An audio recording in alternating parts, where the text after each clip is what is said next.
L'École supérieure d'administration, d'économie, de journalisme et des métiers de l'audiovisuel ESAE offre de nouveaux challenges pour l'année universitaire 2023-2024. Étudiantes et étudiants, parents d'élèves nouveaux bacheliers, ESAE, c'est la garantie d'une formation de qualité à des conditions très avantageuses. À Gbedjromede, à Papa, à Boumekalavi et Parakou, inscrivez-vous en administration générale, administration du travail et de la sécurité sociale, trésor et finances publiques, impôts, diplomatie et relations internationales, journalisme et métiers de l'audiovisuel, gestion des marchés publics, planification et développement local, sciences économiques, sciences juridiques et toutes les filières des sciences de gestion. ESAE vous offre des bourses, demi-bourses et de réductions pour les premières inscriptions dans toutes ces filières. Waouh! En licence 1, 2 et 3 et en master, bénéficiez jusqu'à 50% de réduction sur tous nos sites. N'est-ce pas génial? Infoline. ESAE Gbedjromede, 3e rue à droite en quittant le carrefour Le Jador pour la BIBE Jéricho ou au plus 229 90 93 65 21 98 98 14 00 à Kpakpa au plus 229 52 88 33 33 à Boumekalavi au plus 229 52 88 44 44 Parakou au plus 229 52 46 12 12. ESAE, l'excellence à un an.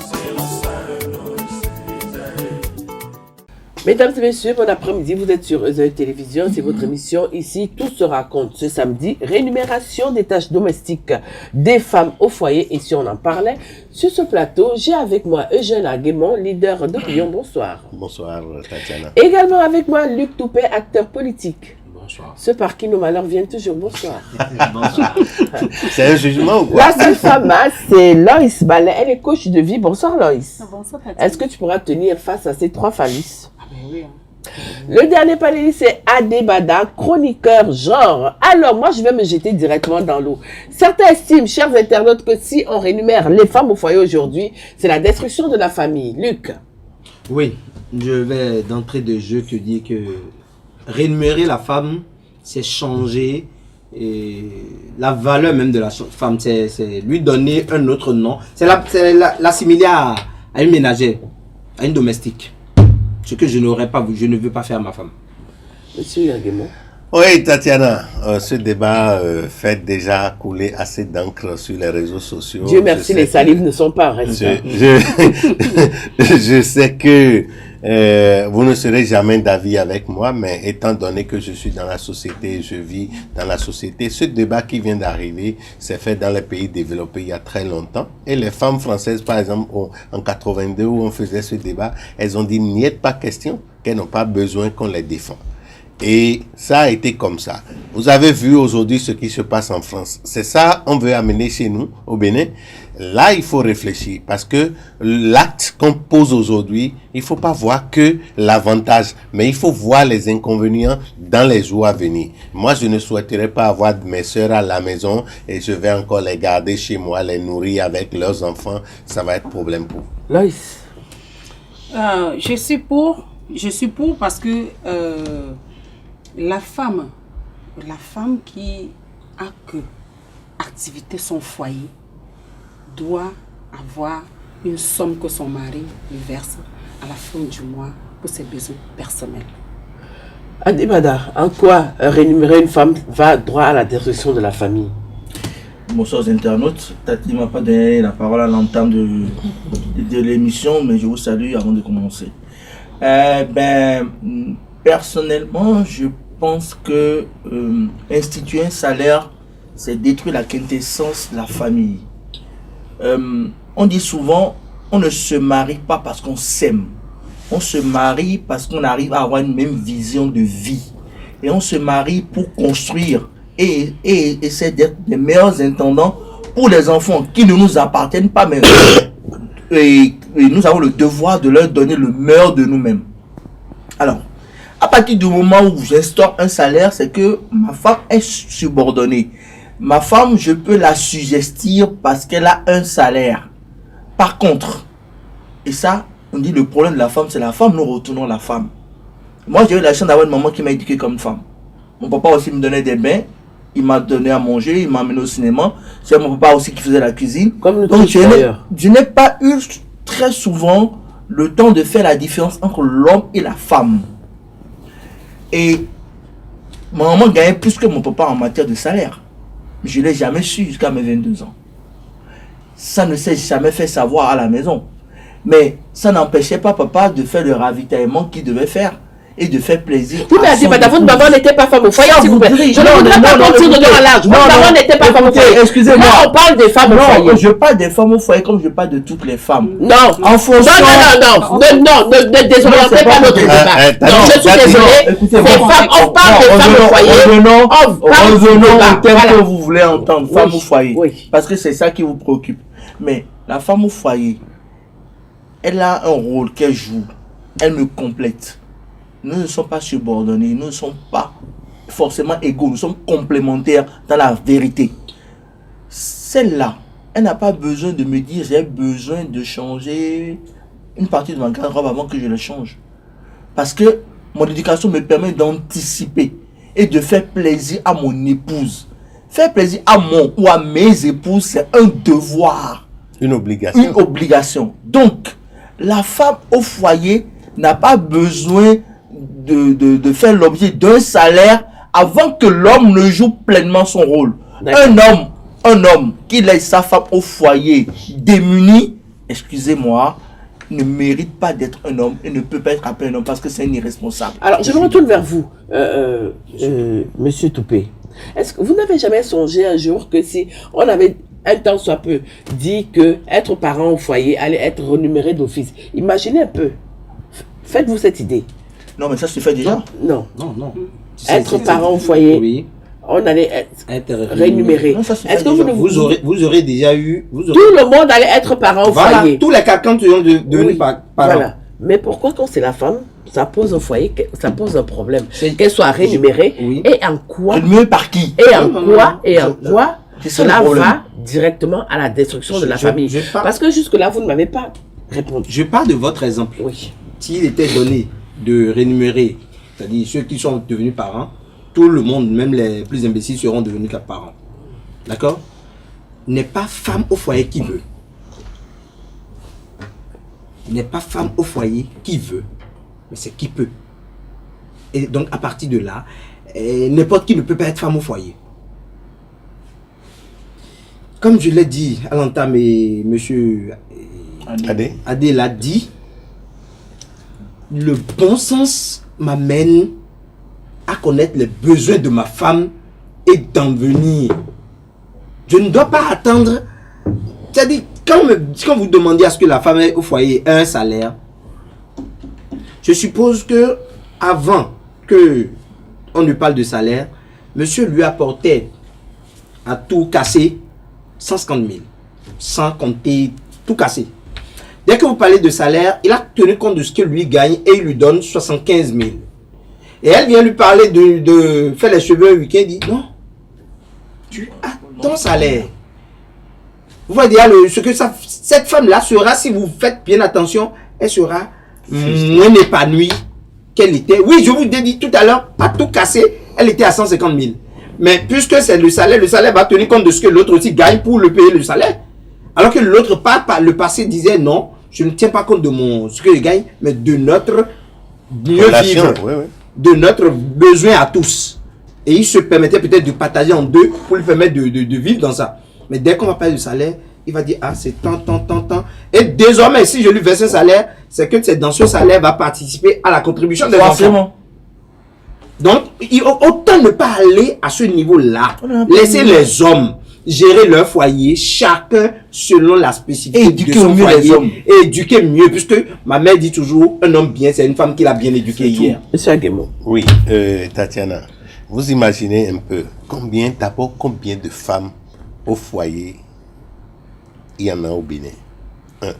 De deux, si je travaillais et que ce n'est pas mon mari qui s'oppose à mon travail et qu'il y a rupture de contrat à mon niveau, je deviens femme au foyer. D'accord? Est-ce que c'est de la volonté de mon mari? Non. Vous n'avez pas fait ces analyses-là. Avant de proposer quoi que ce soit, faites le pour et le contre. Et voyez les conséquences dans les jours à venir. Moi, je ne suis pas contre. Il y a la loi, il y a l'esprit de la loi. Et quand c'est... Nous n'en sommes pas là. Il faut mais aujourd'hui... c'est là où on va arriver. Nous n'en sommes pas là. Il faut là où on va aujourd'hui arriver. contextualiser. Là, on parle terre à terre. On n'est pas encore Non. au niveau de la loi. Non, moi on je ne sais... sait même pas si elle on sait verra à le peu jour. près. On connaît où est-ce que nous... De qui est venue l'idée? Voilà, on sait là où on va. Ne prêtez pas des intentions. On ne Souffrez prête, qu'on le fasse. on prête même pas d'intention, mais on sait comment ça se passe. Et donc, aujourd'hui, là où nous allons là, vous ne pouvez pas, vous-même femme, vous ne pouvez pas imaginer un peu les conséquences drastiques que les femmes vont subir. Parce que moi, Eugène, mon époux... Fils d'Aguemon. Vraiment là. Quand aujourd'hui on m'impose un salaire que je dois payer à ma femme et je dois faire un contrat avec lui, alors il y a les... Oui, bien sûr. Si je dois payer un salaire...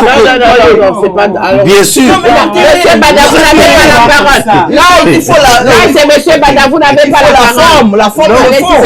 si moi, parce que ce qu'on dit là, ça va passer et ça va devenir obligatoire.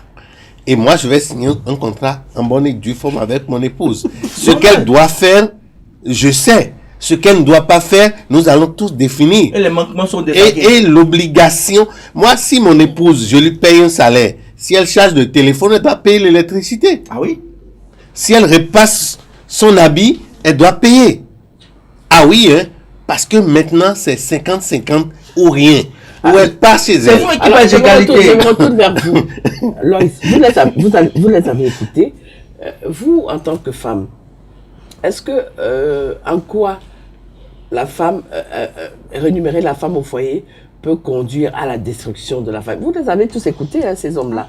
Ils sont d'abord contre et ils estiment que ça va détruire la famille. Comme si c'est la seule à qui les manquements viendront au niveau de la famille, c'est la femme. Le noyau familial est la seule Je ne vous ai pas passé la parole, société. monsieur Adébada, disciplinez-vous un peu. Allez-y, Loïs. Non. Merci. Merci, Tatiana. Je pense déjà que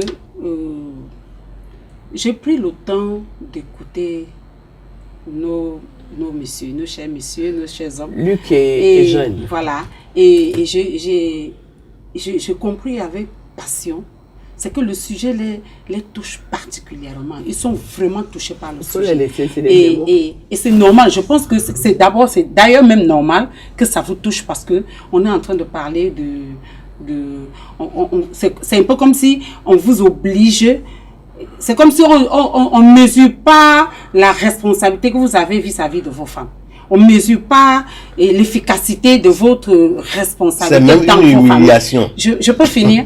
Laissez-moi finir. Et donc, je vous comprends, je comprends. Mais ce que je veux essayer de tirer là, selon ma compréhension personnelle, c'est que on n'est pas en train de vous juger. Ce n'est pas pour dire que vous n'assumez pas vos familles. Non. Ici, c'est simplement vous faire comprendre que à d'autres hommes, il y a déjà des hommes qui le font, hein. Par exemple, ce que vous avez dit tout à l'heure, votre ami, il y a des hommes qui le font déjà. Il y a des hommes qui le font déjà. Et il y a des hommes qui ne le font pas du tout. Et s'ils le font, un jeune et Luc peuvent le faire. Voilà. Et si ces hommes-là le font, ça veut dire que jeunes et Luc peuvent le faire. Voilà. Tatiana le dit. Franchement. Et d'ailleurs, il y a des femmes qui se plaignent énormément de ça. Les femmes, il y a la majorité des femmes qui sont les femmes au foyer, qu'aujourd'hui, elles sont dans le regret. Parce qu'elles voient leur vie opprimée, triste. Elles sont malheureuses. Le nombre des femmes au foyer qui sont malheureuses sont plus élevés que celles qui sont heureuses. Et donc ici, on parle de ces femmes-là. On ne parle pas dans la généralité de femmes. On parle de ces femmes-là. Que les hommes qui travaillent et que leurs femmes qui sont opprimées dans les maisons, qui doivent penser à les assumer encore plus.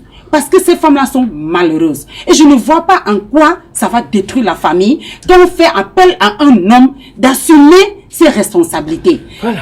Peut-être c'est le mot salaire qui vous dérange. C'est clair. Changeons ce mot-là. Mettons ça agent de poche. Si je peux finir, s'il vous plaît. Je vous ai laissé parler. Changeons le terme salaire. Mettons ça agent de poche. Je suis sûr que 80% ou 90% des hommes responsables seront d'accord avec moi que la femme qui ne travaille pas, qui ne fait que du foyer, qui n'est Sa pas source son de tout, revenus. sa source de revenus, son temps, et que dans le foyer, doit avoir quand même l'argent de poche. Donc, changeons le terme si ça vous dérange trop. Mais soyons d'accord que la femme qui ne fait rien, qui est à la maison, qui assume entièrement le foyer et qui n'a pas le temps de faire autre chose, qu'elle puisse avoir quelque chose pour elle-même. Alors, moi, je vais me retourner vers Monsieur Bada. Depuis que ce débat a commencé sur la toile, on constate que c'est les femmes même qui sont contre cette idée. Alors, Monsieur Bada, dites-nous un peu. Ça confirme un peu ce qu'on dit que les femmes, le malheur des femmes, c'est les femmes. C'est vous qui le dites, hein. Ah non, c'est pas moi qui le dis. Vous dites que le malheur des femmes, c'est les femmes, nous prenons ça comme tel. Et nous allons essayer de rester dans votre ligne droite. ligne, voilà. Votre concept pour aller de l'avant. Écoutez, il ne faudrait pas créer des problèmes là où il n'y en a pas. Il ne faudrait pas chercher à innover là où tout est terminé. Il n'y a pas d'innovation. La femme, c'est la femme, l'homme, c'est l'homme. Vous pouvez porter un enfant. Nous ne pouvons donner que la semence. Nous sommes, que vous le veuillez ou non, complémentaires. Nous ne sommes pas égaux. Jamais. Ce qu'on veut vous faire comprendre par là, c'est que quoi? Si vous éduquez un homme correctement, il prendra correctement soin de sa famille sans avoir besoin de faire recours à un quelconque salaire. Même quand on a une petite amie, en tant que jeune homme, quand s'il y a des besoins, quand vous êtes bien éduqué, spontanément, vous allez à la rencontre de ces besoins pour l'aider du mieux que vous pouvez. À plus forte raison, votre épouse ou vos épouses. Ta moitié. C'est-à-dire, c'est que quand vous parlez de la femme ou de celle que vous avez choisie, c'est le must. C'est la quintessence du bonheur tant recherché et enfin retrouvé. Donc, vous donnerez le meilleur de votre être pour que celle-là aussi soit heureuse. Parce que votre bonheur en dépend. Donc, je ne vois même pas cette idée farfelue, je dirais, de penser à un salaire. Ma femme a droit à ce que j'ai. Et si je suis dans le besoin qu'elle peut m'aider, elle a aussi le devoir de m'aider. Nous sommes là pour construire quelque chose de solide.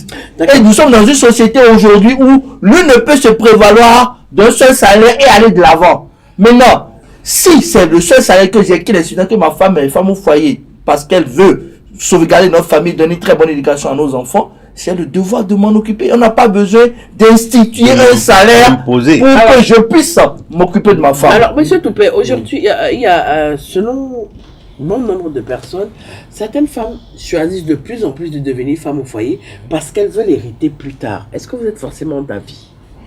Non, je ne suis pas trop d'avis. Je ne pense pas non plus que c'est surtout ça.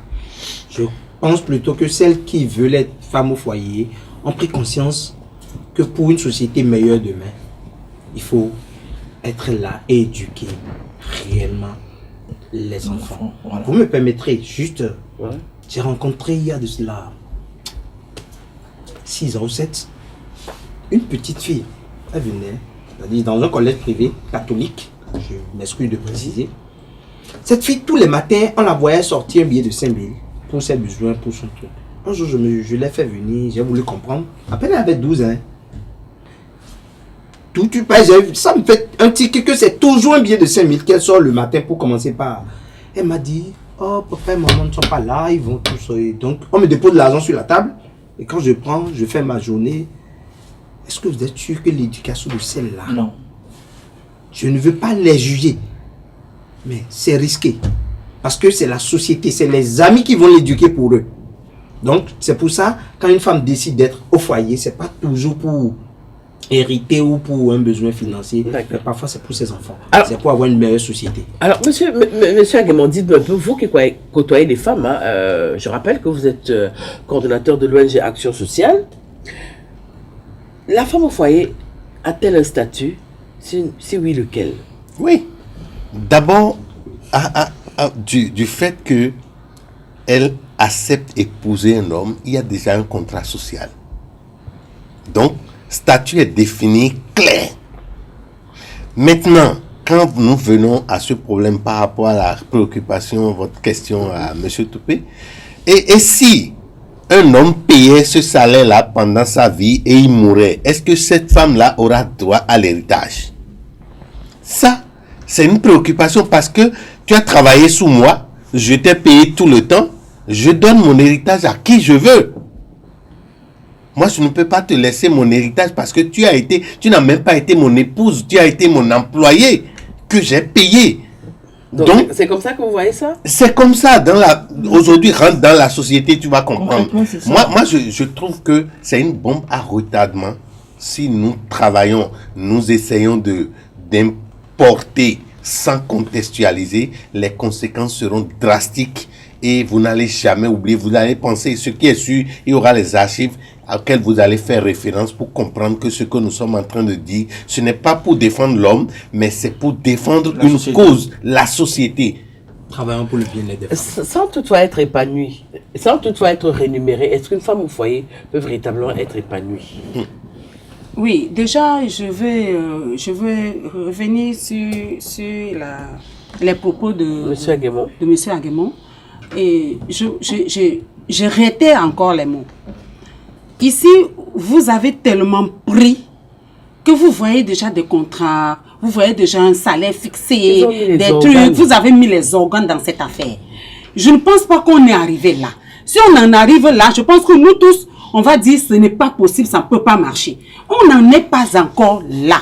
On est en train de parler, quand on parle du salaire, pour moi je comprends l'argent de poche et qui est très important pour une femme. Et je pense que l'homme qui a compris comme moi et qui continue à discuter, c'est un homme qui ne veut rien donner à sa femme. Il veut que la femme reste comme une esclave. Ça c'est clair, parce qu'il y a des hommes comme ça. Tu les vois, ils sont dans des grosses voitures, ce sont tous les grands fumeurs, mais va voir celles qu'ils ont laissées à la maison. Ça fait pitié. Là, on interpelle ces gens d'hommes. Ce sont eux dont on parle. Si vous ne vous retrouvez pas dans ce lot, si vous ne vous retrouvez pas dans ce lot, la promotion de sa famille, c'est très important. Parce qu'on ne parle pas de vous. Ils sont même pas on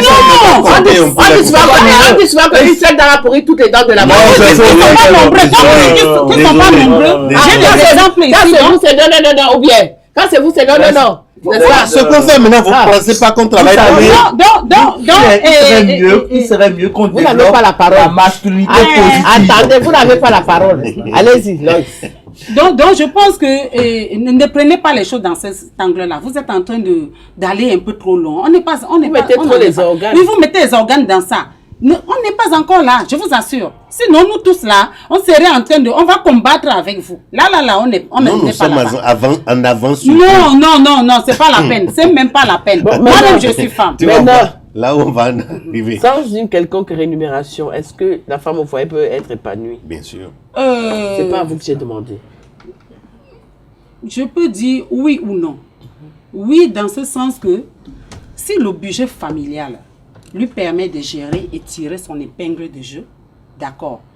De toutes les façons, comme la société le dit, la société africaine a toujours dit ça. La femme qui n'a pas l'argent est malheureuse. On dit souvent, la femme qui n'a pas l'argent est malheureuse. Je vous dis, si vous croyez que vous allez dire à la femme, la viande, acheter la viande de 1500, acheter le cube de 100 francs, vous allez faire la liste et lui donner exactement l'argent de ça et qu'elle sera épanouie, vous avez menti. Il faut toujours donner plus qu'à la femme. Parce que quand elle aura fait son vernis, elle ne va jamais vous demander. Elle ira acheter ses boucles d'oreilles, elle ne va pas vous demander. Elle va acheter ses couches, elle ne va pas vous demander. Elle va vous offrir une chemise. Voilà, elle aura aussi envie de vous offrir quelque chose. Donc, ça veut dire quoi? Si dans le budget familial, et que vous avez mis en sorte qu'elle peut gérer et tirer son épingle de jeu, elle peut être épanouie. Maintenant, si c'est trop compté que net là, elle doit avoir un surplus qui est à elle. Hein. Voilà. Selon vous, c'est l'argent qui rend heureuse. Non, pas ça. Oui, c'est ce qu'elle a dit directement. Parce qu'elle a aussi besoin. Moi, j'ai des filles. Moi, à un certain âge, j'aurais besoin que mes enfants me fassent des cadeaux. Et si elle est dans un foyer où l'homme a tout comptabilisé, il est concentré sur elle, elle vient de quelque part. Il faut de temps en temps, et moi je suis la fille de quelqu'un, de temps en temps, il faut que je fasse des cadeaux à ma maman ou à mon papa. Et donc si toi tu as tout comptabilisé, tu es resté que c'est que familial, le foyer simplement, et que toi tu vas aller travailler, tu seras en train de donner à qui tu veux, et que moi ma fille serait là juste à s'occuper de tes enfants, faire ton ménage et ça tout. Dépend alors, ce ne sont pas ses enfants. Monsieur Bada. Ce ne sont pas ses enfants. Alors monsieur Bada, Nous sommes d'accord que, en tout cas vous êtes d'accord qu'il ne faille pas rémunérer les femmes au foyer, mais est-ce que vous avez pensé un temps soit peu, la masse horaire que celle-là traîne derrière elle en un mois? Elle est immense comme masse horaire. Ah, c'est déjà bon. Disons que c'est un temps illimité. Parce qu'une femme au foyer, c'est du H24. Quand elle est consciente et quand elle est laborieuse. Parce qu'il y a des femmes au foyer paresseuses. Donc il faut toujours relativiser quand nous sommes en train de parler. La vraie femme au foyer, c'est vraiment du H24. On doit la féliciter, on doit reconnaître son Elle ne mérite pas un salaire. on doit l'aduler et la porter le plus haut possible. Et dans nos priorités, elle doit être la priorité des priorités. Mais ça ne veut pas dire qu'on doit instituer un salaire pour notre épouse, notre moitié. Si on en arrivait là, c'est qu'on rentre dans une relation de subordination et cela ne saurait être un exemple de famille. Nous sommes en train d'aller à la dérive. Alors, et vu la société, vu tous les problèmes que nous avons dans nos sociétés actuelles, avec les dérives à n'en point finir, la femme au foyer est la solution idéale qui va sauver la société. Et nous sommes prêts à la porter le plus loin possible. Alors, dernier tour de table. Pour ou contre la rémunération des femmes au foyer, comme vous avez la parole, vous la gardez. Oui, parce que, non, parce que. Non, parce que j'ai toujours dit, je ne veux pas que ma femme soit ma subordonnée, c'est ma moitié, c'est mon amour, c'est mon cœur. Elle et moi, on est ensemble. On doit avoir une vision commune et aller de l'avant. Oui, moi j'ai fait un contrat social avec mon épouse, peu importe sa position, si elle travaille aujourd'hui ou hier et ne travaille plus aujourd'hui, ce qu'on doit faire ensemble, nous devons le faire pour aller de l'avant. Si ce n'est pas le cas, moi je suis contre. Je suis contre parce que les conséquences seront vraiment drastiques pour notre société béninoise, africaine en général, que à l'Occident. Luc. Je suis foncièrement contre, simplement parce que comme je l'ai dit à l'entame, éduquons nos enfants à mieux prendre soin de leur épouse, de leur femme qui est au foyer, que de vouloir instituer un salaire qui va tout gâter. Loïs. Oh, je suis pas contre. Je suis pas contre parce que je pense que la femme au foyer, celle qui est concentrée qu'au foyer, qui n'a pas d'autres revenus, doit avoir quand même une somme que son mari doit lui verser chaque fin du mois pour ses besoins personnels. Chers amis internautes, chers téléspectateurs, nous sommes arrivés à la fin de notre émission de ce samedi. Vous avez suivi les uns les autres. Il y en a qui estiment que commencer par rémunérer la femme, c'est permettre à ce que la famille connaisse un éclat. Tatiana Handadjemea, c'est moi. Je vous retrouve le samedi prochain pour une autre thématique.